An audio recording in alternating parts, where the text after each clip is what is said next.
Hello दोस्तों, मेरा नाम है रूपेश कुमार महतो और आप सभी का हमारे यूट्यूब चैनल में बहुत बहुत स्वागत है।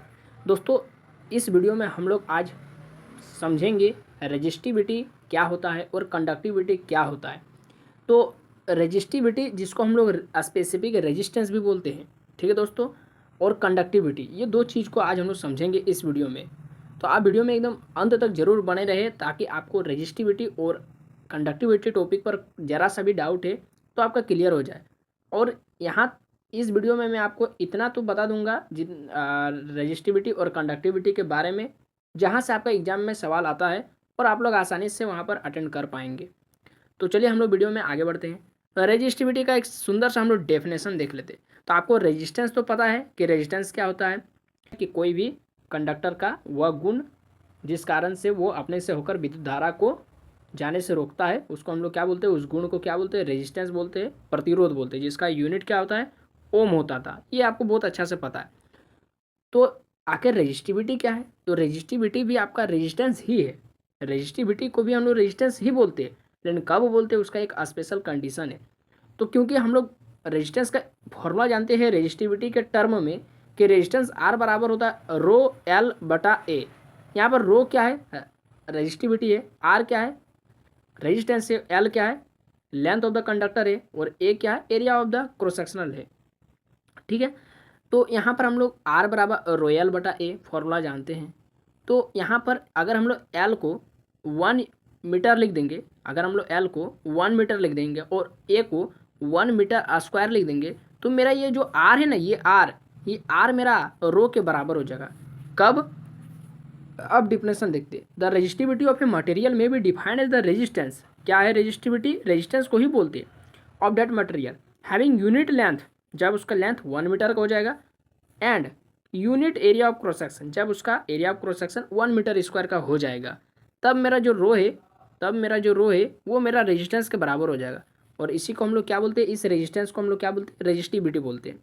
ठीक है। रेजिस्टिविटी भी क्या है कि रेजिस्टिविटी क्या है कि कोई भी कंडक्टर अगर रेजिस्टेंस ऑफर कर रहा है तो कितना ऑफर कर रहा है उसका मेजरमेंट। ठीक है। तो उसको हम लोग क्या बोलते हैं, रेजिस्टिविटी। तो यहाँ से आपने समझ लिया रेजिस्टिविटी क्या होता है। अब यहाँ पर थोड़ा से इतना आप लोग अपना कॉपी में जरूर लिख लीजिएगा, इतना आपको बोर्ड एग्जाम में लिखना होगा। अगर ये सवाल आया कि define the term resistivity and conductivity, तो रेजिस्टिविटी में आपको इतना लिखना पड़ेगा। तो ये सब आप लोग जितना लिखा है सब आप लोग अपना कॉपी में लिख लीजिएगा, इसीलिए मैं आपको सीधा नोट्स यहाँ पर दे रहा हूँ। तो यहाँ पर जैसे कि यहाँ पर लिखा है कि एल बराबर 1 मीटर, ए बराबर 1 मीटर स्क्वायर, ये सब आप लोग खुद से समझ सकते हैं। यहाँ पर एल 1 हो गया, यहाँ पर ए 1 हो गया। तो इस तरह से जो मेरा रो था वो आर बन गया, ये आप लोग समझ सकते हैं, बिल्कुल आसान सा नोट से।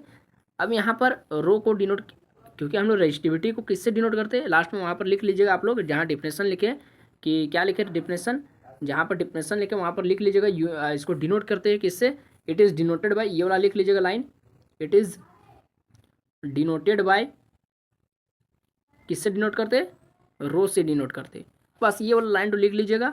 उसके बाद इसका यूनिट के बाद हम लोग आगे करेंगे। इसका यूनिट देख लीजिए, इसका यूनिट यहाँ पर कैसे बनता है। जैसे अभी हम लोग रो देखे तो रो बराबर क्या था, आर ए बाई एल। ठीक है, यही था। तो यहाँ पर आर यानी रेजिस्टेंस, तो रेजिस्टेंस का यूनिट क्या हो गया, ओम हो गया। और यहाँ से एरिया का यूनिट क्या हो जाएगा, मीटर स्क्वायर। और यहाँ से एल का यूनिट क्या हो जाएगा, मीटर। तो 1 मीटर से 1 मीटर कट गया। ये सब बिल्कुल आसान से कैलकुलेशन आप लोग देख सकते हैं। ओम मीटर यहाँ पर बच गया, तो सीधा सीधी आपका एग्जाम में आपको क्या लिखना है, रेजिस्टिविटी का यूनिट ओम मीटर। ओम मीटर लिख देना, डायमेंशन फार्मूला भी लिख देना है, क्योंकि हर एक टॉपिक पर हर एक कंसेप्ट में आपको डायमेंशन फार्मूला लिखना बहुत जरूरी है। ठीक है, 12th क्लास में। आगे आप लोग कभी भी डिफिनेशन वगैरह पढ़ेंगे तो वहाँ पर ओनली यूनिट से काम चल जाएगा, डायमेंशन लिखने का जरूरत नहीं। लेकिन 12 में मस्ट है कि आपको डायमेंशन फार्मूला जरूर लिखना है। डायमेंशन फार्मूला लिखना है, उसका एसआई यूनिट लिखना है, और उसका फार्मूला जो भी है, जिससे अभी हम लोग देखें रो बराबर क्या देखे फार्मूला, आर ए बटा एल। तो ये वाला भी बहुत इंपॉर्टेंट है, ये वाला भी आपको लिखना है।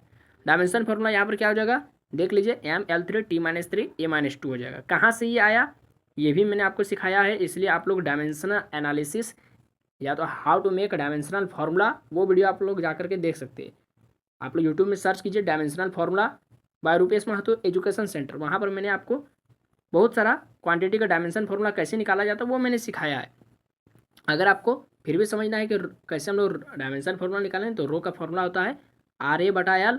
तो यहाँ पर आप लोग रेजिस्टेंस का डायमेंशन फार्मूला पुट कीजिए, एरिया का डायमेंशन फार्मूला पुट कीजिए और लेंथ का डायमेंशन फार्मूला पुट कीजिए और इसको सॉल्व करते चलिए आगे, आपका आंसर ये वाला मिल जाएगा।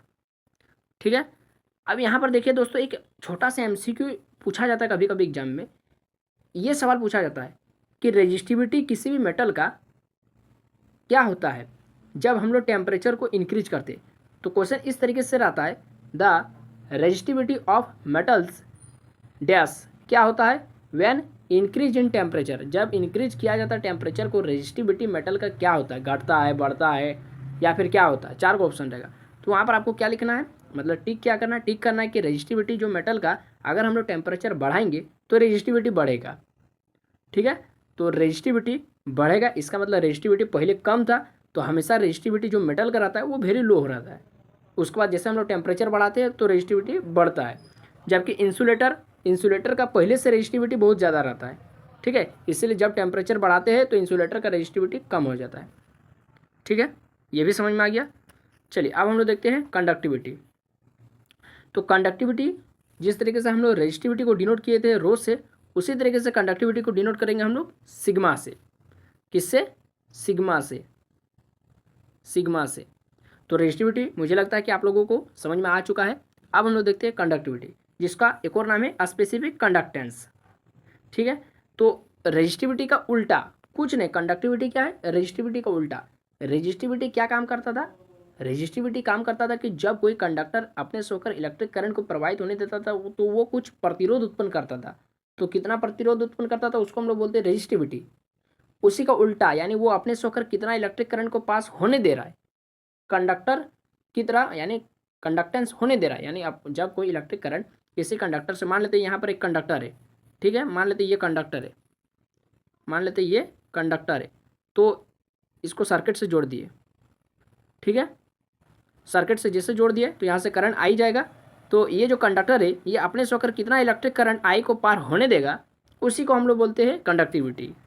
और कितना रोक रहा था उसको हम लोग बोलते थे रेजिस्टिविटी। समझ में आ गया। तो the reciprocal of resistivity is called conductivity. ये सब 90 ये सब पेज नंबर लिखा हुआ है। ठीक है, उस पर ध्यान नहीं दीजिए। आगे देखते हैं। तो इसको डिनोट किससे करते हैं? सिग्मा से। और इसका फॉर्मूला भी लिख दीजिए, रेजिस्टिविटी का उल्टा यानी 1/ρ है इसका यूनिट। तो यूनिट क्या था आपका रेजिस्टिविटी का? ओम मीटर। तो इसका यूनिट क्या हो जाएगा? 1/ओम मीटर। ऊपर चल जाएगा तो पर ओम पर मीटर। तो पर ओम को हम लोग क्या बोलते हैं? मोह भी बोलते हैं। पर ओम को ये जो यानी जो ओम है ना, इसको उल्टा कर दीजिए। उल्टा कर, ये जो ओम था उसको उल्टा कर दिए तो मेरा बन गया मोह। इसको बोलते हैं MHO, मोह। ठीक है। और जैसे मीटर को उल्टा करें तो मीटर इन्वर्स हो जाएगा। और ये जो मोह का एक और नाम है साइमन, मोह का एक और नाम है साइमन या फिर सीमेन। ठीक है। तो ये हो जाएगा आपका सीमेन पर मीटर या फिर मोह पर मीटर। तो इतना ही था दोस्तों आपका रेजिस्टिविटी और कंडक्टिविटी में, बहुत ज़्यादा कुछ था नहीं। ये आपका बोर्ड एग्जाम में सवाल आ सकता है, इसीलिए मैंने आपको एक नोट्स के रूप में यहाँ पर बताने का प्रयास किया। तो इसको आप अपना कॉपी में ज़रूर लिख लीजिएगा और याद कर लीजिएगा बस, और जा करके एग्जाम में लिख देना है, आपका नंबर मिल जाएगा। तो ये वीडियो आपको कैसा लगा आप हमको कमेंट बॉक्स में ज़रूर बताइए। वीडियो अच्छा लगा, इस तरीके से और भी वीडियो चाहिए तो चैनल को सब्सक्राइब कर लीजिए, वीडियो के ऊपर लाइक का बटन दबा दीजिए। तो फिर मिलते हैं नए वीडियो में, तब तक के लिए पढ़ते रहे। जय हिंद, वंदे मातरम।